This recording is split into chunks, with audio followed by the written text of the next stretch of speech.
Alright, so I got a little, not really a project going on, but the 4320. It's been a couple of years since I messed with the 4320, really. And it's actually just sat here in its, kind of dilapidated state.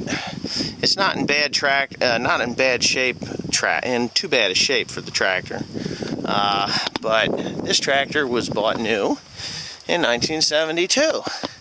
And I had somebody say, hey, why don't you use OEM filters? Well, OEM filters are built by filter companies like Baldwin or Wix or Purolator or whatever have you. They just put their paint on them, and there you go. So, anyways, this tractor sat for quite a long time. When I did the clutch in it a couple of years back, it just sat for like an entire year. Well, I put synthetic oil in the tractor.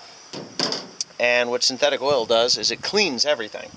So I ran the tractor, the synthetic oil got up in the head and got everywhere it needed to be, and then it sat. I used it a little bit, spread some cow shit and some other things with it. But then it sat, and it sat, and it sat. Well, what that synthetic oil did is, as you can see, there's a filter there and there's a filter there, and they're both brand new. What that synthetic oil did was it actually caused all the dirt and sludge and everything from years and years and years to go down into the crankcase. And of course, the oil filter or oil pump caused, all that sludge is laying in the bottom of the pan, because when I changed the oil in it, a whole bunch of stuff came out of there. And I mean not water, I mean just black gunk. So I started it up and we ran it, and unsuspecting, I changed the filter. This is actually the third filter I put on, but unsuspectingly the filter plugged up and the tractor got tight. The engine got tight. So it's like, whoa, something's going on here. It couldn't get any power out of it. It was kind of shocking to me that it had happened, but what it did was it promptly plugged up the filter. And then we got this filter, and the black filter, and the filter before that one. So anyways, I think I've got it straightened out. Now, I haven't ran this thing in a few days, but I'm gonna give her a start. Maybe it'll start. These things always started with starting fluid, but let's give her a shot.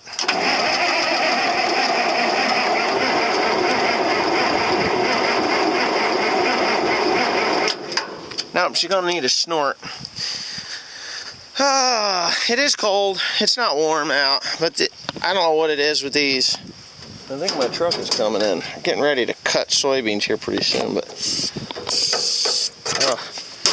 so I give it a little snort of ether, and let's see what happens.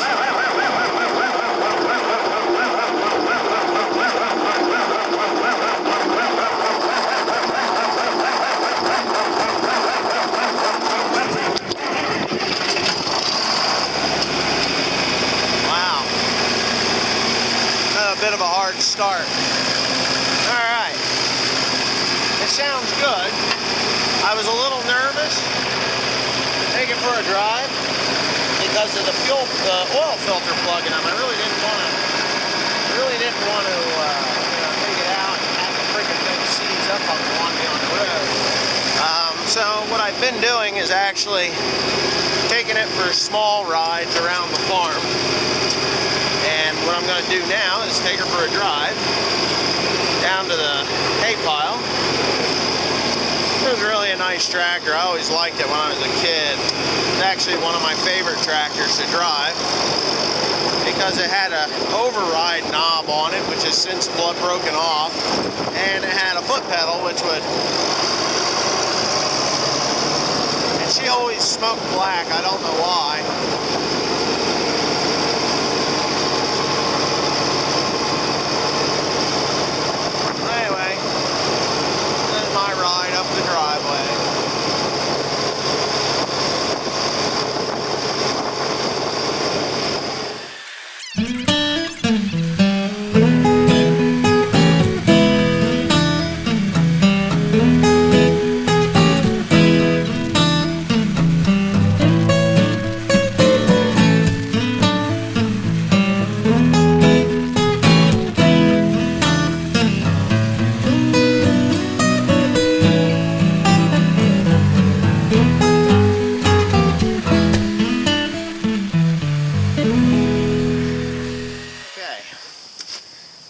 So I took it up there, took it up the road, and it started to tighten up again. I could just feel it.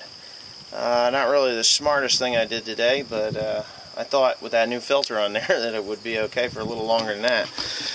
So anyways, the next step to do to this tractor is actually to pull the filters off, and then I'm going to pull the pan, drop the pan, and change the mains, rods and mains, and hopefully that will alleviate the problem. I'm going to definitely check that oil pump. I'll probably pull the pump off, make sure that there's no leaks or anything. But there's no metal or anything in the damn thing. It's just being a pain in the ass. So anyways, thanks for watching. Please comment, rate, and subscribe.